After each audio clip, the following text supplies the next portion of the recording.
Hello friends, welcome to Golden Career. IBPS PO की interview classes चल रही हैं। एक और नया टॉपिक हम लेकर आ गए हैं। अगर आपने इंटरव्यू क्लासेस अभी तक ज्वाइन नहीं की हुई हैं तो इंटरव्यू क्लासेस ज्वाइन कर लीजिए ताकि आप ये वीडियो जो है पूरी की पूरी देख पाएं। और अगर आपने इंटरव्यू क्लासेस ज्वाइन कर ली हैं तो अपना अकाउंट लॉगिन करके वीडियो देखिए, आपको ये इंट्रो पार्ट भी नहीं सुनना पड़ेगा, साथ ही आप जो है पूरी वीडियोज वहाँ पर देख पाएंगे।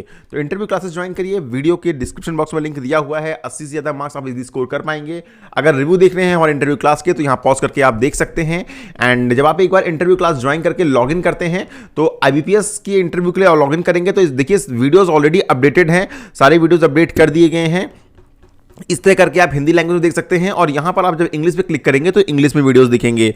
यहां से आप डेली न्यूज़पेपर एक्सेस कर सकते हैं हिंदी और इंग्लिश में, करंट अफेयर्स। और इसी तरह पीडीएफ सेक्शन में जाएंगे तो इंटरव्यू के लिए बहुत सारी देखिए पीडीएफ दी गई हैं जो पर्टिकुलरली इंटरव्यू के लिए हैं।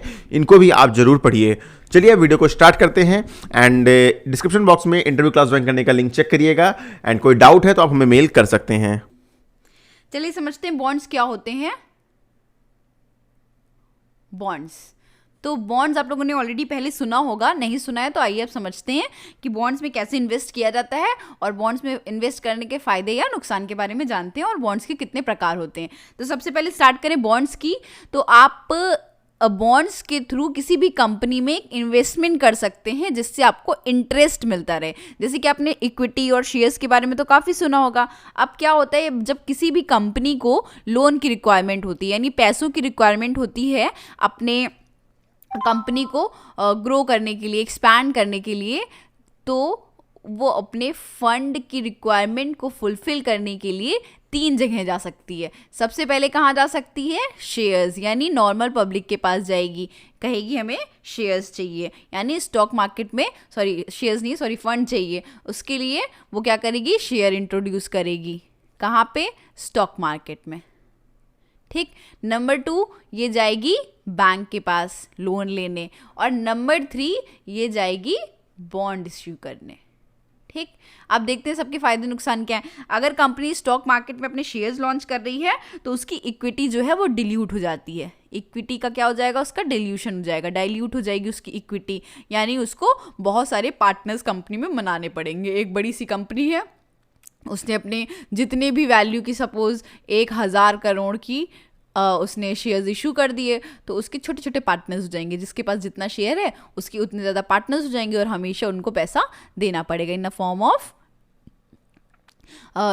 Of interest. ओके, ठीक।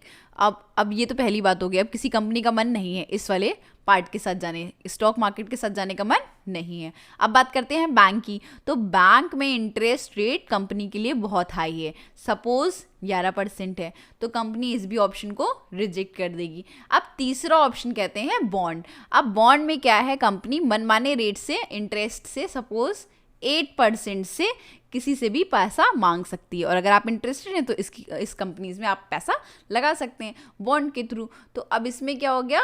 यहाँ पे 3% का सीधे से प्रॉफिट हो गया। तो कंपनीज क्या करती हैं? बॉन्ड इशू करती हैं, लेकिन हर कंपनी बॉन्ड इशू नहीं कर सकती, उसके लिए भी कुछ क्राइटेरिया है। तो जनरली बॉन्ड्स इशू कौन करता है? तो बॉन्ड्स जो है वो इशू करती है गवर्नमेंट और कॉरपोरेट कंपनीज। ठीक है। अब गवर्नमेंट जो है, ऑब्वियसली गवर्नमेंट की किसी भी कंपनी में हम इन्वेस्ट करेंगे तो वो प्रॉफिटेबल ही रहेगा। प्रॉफिटेबल नहीं भी होगा तो रिस्क एज कंपेयर्ड वहाँ पे कम होगा। या कॉर्पोरेट कंपनीज जो भी बड़ी बड़ी कंपनी होंगी उनके भी डूबने का खतरा थोड़ा कम रहता है, इसलिए यहाँ पे इन्वेस्टमेंट करना काफ़ी सिक्योर होता है। इसलिए जनरली लोग बॉन्ड्स के साथ जाना प्रेफर करते हैं। It is quite secure. अब एक चीज़ और साथ में हो जाती है, शेयर्स के साथ में क्या होता है? जितना ज़्यादा रिस्क उतना ज़्यादा प्रॉफिट। ठीक है, जितना ज़्यादा रिस्क उतना ज़्यादा प्रॉफिट। लेकिन यहाँ पे क्या है? क्योंकि रिस्क इन्वॉल्व कम है तो ऑब्वियसली इंटरेस्ट रेट भी काफ़ी कम है। तो ये तो हो गई बॉन्ड्स की बात। अभी आप कहाँ से इशू करा सकते हैं? अगर आपको बॉन्ड्स की रिक्वायरमेंट है तो आप कहाँ से ले सकते हैं? तो इसको आप ले सकते हैं, इसको परचेज कर सकते हैं फाइनेंशियल इंस्टीट्यूशन से आप जाके इसको ले सकते हैं। ठीक, ये हो गई दूसरी बात। अब चलिए और समझ लेते हैं थोड़ा सा इसको।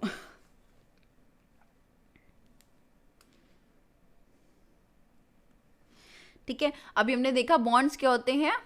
बॉन्ड्स की अगर हम डेफिनेशन की बात करें तो ये एक फिक्स्ड इनकम इंस्ट्रूमेंट है। फिक्स्ड इनकम इंस्ट्रूमेंट है। फिक्स्ड इनकम इंस्ट्रूमेंट क्या होते हैं? जहाँ से आपको एक रेगुलर इनकम आती रहे, मंथली, एनुअली, क्वार्टरली, जैसे भी आपने फिक्स किया हो। ठीक है, तो ये एक लोन को रिप्रेजेंट करते हैं जो कि इन्वेस्टर ने किया है टू द बोरोवर। इन्वेस्टर कौन है? गवर्नमेंट या कॉर्पोरेट कंपनी। दिया किसने है? बोरोवर ने, जिसने भी लोन जिसने भी कंपनी को लोन दिया है। ठीक है, अब ये बॉन्ड है, इसको हम लोग ट्रीट करते हैं IOU की तरह। कैसे ट्रीट किए जाते हैं ये? IOU। तो IOU जो है वो कैसे साउंड कर रहा है? IOU, मैं तुम्हें ओ करता हूँ, इसका मतलब होता है एक ये रिटन एक्नॉलेजमेंट है डेप्ट का, जो एक पार्टी ओ करती है अनदर पार्टी के लिए। क्या है ये? एक रिटन एक्नॉलेजमेंट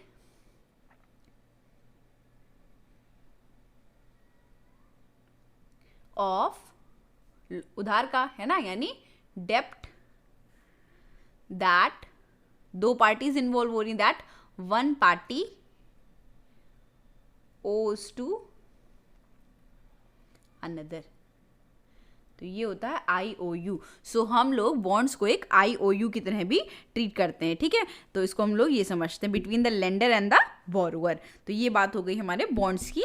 तो आई होप बॉन्ड्स अब आप लोग को अच्छे से समझ में आ गया होगा क्या होता है, कैसे इन्वेस्ट किया जाता है, क्यों इसमें इन्वेस्ट किया जाता है। ठीक है, अब इसमें क्या होता है, बॉन्ड्स के बारे में थोड़ा सा और समझते हैं। तो बॉन्ड्स में हमेशा मैच्योरिटी डेट होती है,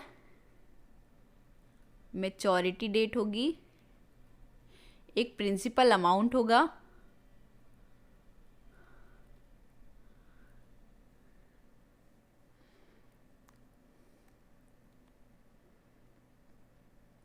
ठीक है, जिसमें सारी चीज़ें लिखी होंगी। ठीक है, अब समझते हैं कौन इशू करता है। तो ऑलरेडी बता दिया, गवर्नमेंट और कॉर्पोरेट कंपनीज इसको इशू करती हैं।